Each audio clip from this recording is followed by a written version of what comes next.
আসসালামু আলাইকুম রহমতুল্লাহ। সাথী বন্ধুরা সবাই কেমন আছেন? আশা করি ভালো আছেন। আমি আলহামদুলিল্লাহ ভালো আছি। আমি আপনাদের আধুনিক কৃষক বিল্লাহ ভাই। ফাইনালি সেই মাহেন্দ্রক্ষণ চলে এসেছে। আমার এবারকার বছরে প্রথম ধান কাটতেছি।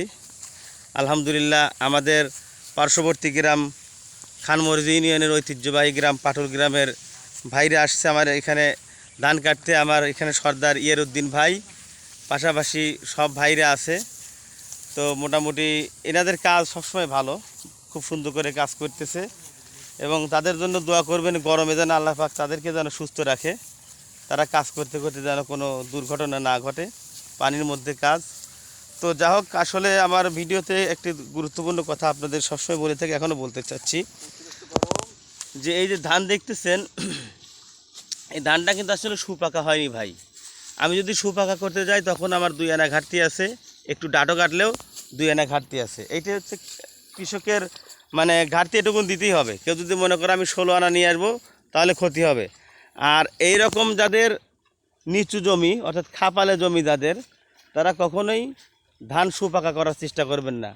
আল্লাহ না করুক যদি একটু বৃষ্টি বাদল, শিলাবৃষ্টি বা ঝড় বা সামান্য বাতাস হয়ে গেলেই এই ধানগুলো পড়ে যায়। আর পড়ে গেলে আপনাদের মানে ধান কাটাইতে গেলে কামলা খরচ বেশি আসবে, পাশাপাশি আপনার ধানেরও অনেক ক্ষতি হবে। কারণ তারা তখন অনেক মানে পুরাপুরি কাটতে পারে না, কিছু কিছু ছুটে যায়, পানির মধ্যে ডুবে যায়। তো যাই হোক, আর এইগুলো জিনিসগুলো সবসময় লক্ষণীয়। আর ফাইনালি দোয়া করবেন আমার জন্য, আল্লাহ পাক যেন প্রত্যেকটা ক্ষেতের ধান যেন সুন্দর করে যেন বাড়িতে উঠায় নিয়ে যাওয়ার কথা, উঠায় নিয়ে যাওয়া, হ্যাঁ ভাই, উঠায় নিয়ে যেতে পারি। তো যাই হোক, আমি আপনাদের আমার এখানে সর্দার ভাইয়ের সাথে একটু কথা শোনাবো, তার অভিমত শুনি, দেখি কি বলে। এটা হচ্ছে অ্যাসিস্ট্যান্ট সর্দার ভাই হচ্ছে, ইনি কমফোর্টেবল ফিল করতেছে, ইনি কথা বলে। ভাই কিছু বলেন। আসসালামু আলাইকুম।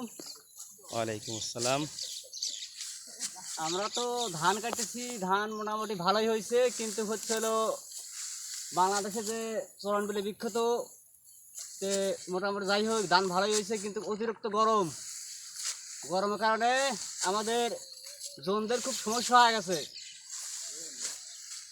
ইনশাল্লাহ ভাইদের গরম লাগছে, আমি চেষ্টা করব তাদেরকে স্যালাইন পানি খাওয়ানোর, এটা হচ্ছে ভাইদেরকে আমি আশ্বস্ত করতে পারি। তো যা হোক, ভিডিও বেশি লম্বা করব না, আপনারা দোয়া করবেন আমাদের সবার জন্য। আর ভিডিওগুলো ভালো লাগলে লাইক কমেন্ট শেয়ার দিয়ে পাশে থাকবেন। ভালো থাকবেন। আসসালামু আলাইকুম রহমতুল্লাহ।